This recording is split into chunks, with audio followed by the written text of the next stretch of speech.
Unapofahamu kila kazi ya malighafi ambayo unaitumia katika utengenezaji wa sabuni ya maji, ndipo unapopata matokeo mazuri zaidi, kama vile matokeo ya manukato, matokeo ya uzito wa sabuni, lakini pia hata matokeo ya utakatishaji wa sabuni yako. Karibu sana kwenye ujasiriamali. Naitwa Mwalimu Almasi kutoka Readiness Enterprises. Lakini pia nimeweza kuandalia kitabu kinaitwa Miliki Kiwanda Chako. Hiki kitabu kina uwezo mkubwa wa kukusaidia ikiwa wewe utakuwa ni mjasiriamali ambaye unapenda kupata matokeo ambayo ni mazuri kila siku. Twende pamoja katika video ya siku ya leo. Ukitaka kupata madarasa yetu kupitia WhatsApp au kupata nakala ya vitabu vyetu, utaweza kunitext kupitia WhatsApp namba 0783500971. Karibu na asante sana kwa kuweza kuwasha video hii. Kila malighafi ambayo unaitumia katika sabuni yako inakuwa ina matokeo yake. Kwa hiyo ni muhimu sana kufahamu kila kazi ya malighafi, ili unapotengeneza sabuni yako basi uweze kupata matokeo ambayo ni mazuri zaidi. Mfano, ikiwa hujapata sabuni ambayo ina matokeo mazuri, utakuwa unajua moja kwa moja niongeze kitu gani au ni kitu gani kimepungua, ili niweze kupata matokeo ambayo ninayakusudia, aidha wateja wako wanayakusudia. Tukianza na malighafi ya kwanza, inaitwa Siles au Ungarol. Kazi yake kubwa hii hapa ni kuleta ulaini kwenye sabuni, lakini pia inaleta povu. Kwa povu pamoja na ulaini hutokana na Siles. Malighafi nyingine tunaita sulfonic acid. Kazi yake kubwa hii acid ni kutakatisha, kuondoa uchafu sugu ule ambao umegandamana mahali, kama vile kwenye tiles au kwenye nguo, ikiwa mtu ataenda kutumia sabuni hii katika kufulia nguo. Kwa hiyo sulfonic kazi yake ni kutakatisha, lakini pia ina asilimia nyingi sana za mapovu.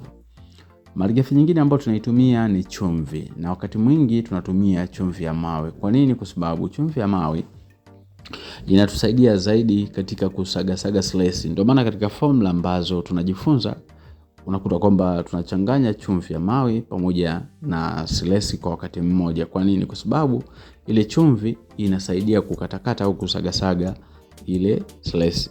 Malighafi nyingine ambayo tunatumia ni soda ash light. Soda ash light tunaitumia kwa nini? Kwa sababu cha kwanza, inatusaidia kupunguza makali ya kemikali. Kemikali hiyo ni sulfonic.